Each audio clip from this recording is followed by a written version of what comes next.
There are some details and curiosities about the life of the giant Goliath that are known by few. This includes information about other giants of the same breed. In this video, get to know each of Goliath's 5 brothers, these 5 giants like him. You are probably already familiar with the story of the giant Goliath, the giant Rephaim of Philistia. Without a doubt, he is the most famous giant, or at least the most mentioned in the sacred scriptures, which say the following about him. It was 2 meters and 90 centimeters tall. He wore a bronze helmet and wore a breastplate of bronze scales that weighed 60 kilograms. He wore bronze greaves on his legs and had a bronze javelin hanging from his back. The shaft of his spear was like a weaver's shuttle, and its iron tip weighed 7 kilograms and 200 grams. 1 Samuel 17, verses 4-7.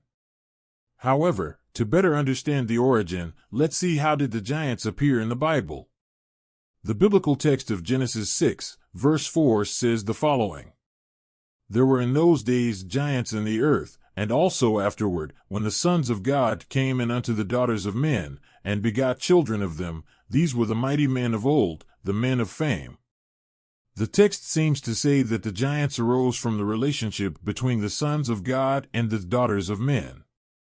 The point is that from a very early age, Jewish rabbis have understood that these sons of God were angels who had relationships with women, and from these relationships the giants emerged. But the idea that the sons of God were fallen angels is not the only possible interpretation of the Genesis text. The giants could be the pious descendants of Seth, and the daughters of men could be descendants of Cain, wicked Cainites. Also, the kings of the time were commonly called sons of the gods. Furthermore, the word giant in Genesis 6 translates the Hebrew Nephilim, which most likely means fallen or powerful. Although Goliath is the most famous giant in sacred scriptures, there are still many mysteries surrounding his life, his family, and his origin, of which few know the true story of this terrible and monstrous giant. One of the interesting facts about Goliath's life that most people are unaware of is his genetic relatives, that is, his brothers of the same race. For those who don't know, Goliath had about 5 brothers of the race mentioned in the Bible. The biblical text informs us that these 5 brothers of Goliath plotted revenge against King David shortly after receiving news of the death of their brother of the same race, Goliath of Gath, who was killed by King David himself. This battle between David and Goliath can be seen in chapter 17 of the book of 1 Samuel. These 5 giants began to conspire in every way to get closer to King David and look for a way to destroy the life of the king of Israel. My God! It is possible to know the dimension of this great problem when the Bible says in the book of 2 Samuel 21, verse 15, that King David got tired. Let's see who these giants were and what happened. Did they win or were they defeated? First giant was Lami, as written in 1 Chronicles 20, verse 5. Lami was the brother of Goliath the Gittite, whose spear shaft was like a weaver's organ. Probably, the giant Lami had a height similar to that of the giant Goliath, that is, a height very close to that of the giant Goliath. Some argue that the giant Lami was approximately 10 feet tall, or even 3.5 feet tall. He was wounded by Elhanan, son of Jair, one of David's warriors. The second giant was Ishbi-benob, who was one of the giant's sons, whose spear weighed 300 shekels of copper, and who girded a new sword. 2 Samuel 21 verse 16. He tried to hurt King David, but as it is written, but Abishai the son of Zeruiah helped him, and struck the Philistine and killed him. Then David's men swore to him, saying, You will never go out with us to battle again, lest you put out the lamp of Israel. 2 Samuel 21 verse 17. Let's continue the list, but I'm already saying that Goliath's 5th brother was the most terrible of all, more terrible than Goliath himself. The third is Saph, who was one of the giant's sons. 2 Samuel 21 verse 18. As far as Saph's height is concerned, it is highly likely that he was of a similar stature, either slightly smaller or slightly larger than the giant Goliath himself.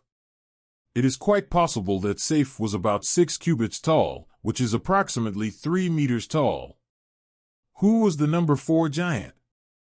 The name is familiar, but it is not the same person. The 4th giant was, as it is written, Goliath the Gittite, whose shaft was like a weaver's organ. 2 Samuel 21 verse 19.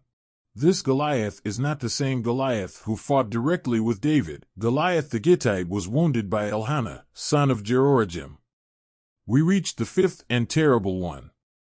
Let's see what the Bible says. There was also another fight in Gath, where there was a man of tall stature, who had 6 fingers on each hand, and 6 fingers on each foot, 24 in all, and this one was also born of the giant. And he would smite Israel. 2 Samuel 21 verses 20 and 21.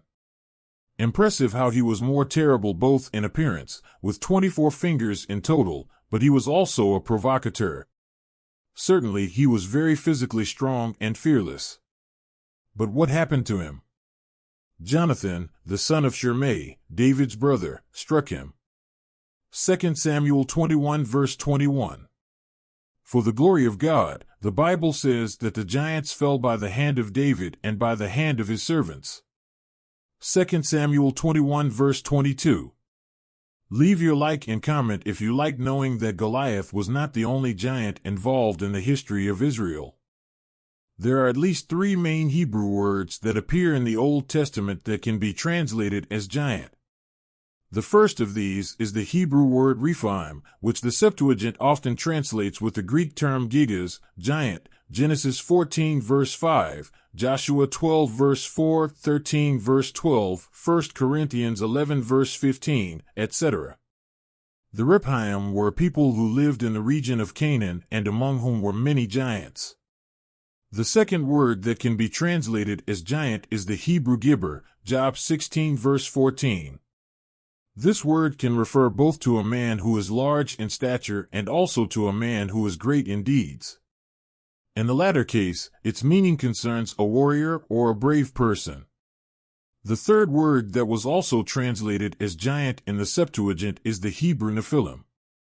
This word appears only twice in the biblical text of the Old Testament, Genesis 6 verse 4, Numbers 13:33.